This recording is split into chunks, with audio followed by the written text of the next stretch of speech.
சீடனாக இருக்க வேண்டும். Bible says 1 Timothy chapter 6:10 verses.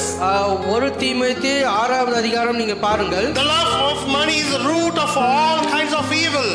பணத்தின் ஆசை எல்லா தீய வேருக்கும் அடைக்கலமாய் If you இருக்கிறது. love money, that means inside Christ is not in you.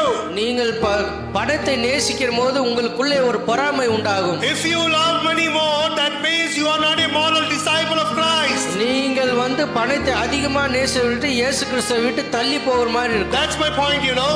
அதுதான் என்னோட If you love money more, நீங்க பணத்தை நேசிக்கிறப்ப inside there is no Christ. உங்களுக்கு உள்ளுக்குள்ளே காண்டவராகிய இயேசு கிறிஸ்து இல்ல. Outside everything is there. வெளி தோற்றத்துல நீங்க காமிச்சுக்கலாம். Outside I am wearing a cross in my neck. வெளியில நீங்க நல்ல ஒரு சிலுவை போட்ட செயினை போட்டுக்கலாம். I am wearing a white shirt with me. நீங்க ஒரு நல்ல வெள்ளை சட்டை போட்டுக்கலாம். I am wearing a ring with me. நீங்க ஒரு நல்ல மோதிரம் போட்டுக்கலாம். I am having a kerchief with a cross on the kerchief. நீங்க ஒரு நல்ல கிராஸ் போட்ட ஒரு கர்ச்சீஃப் வச்சுக்கலாம். Taking a Bible and going anywhere else. நீங்க பைபிள் எடுத்துட்டு எங்க வேணா போலாம். But inside, if Christ is not there, it is useless.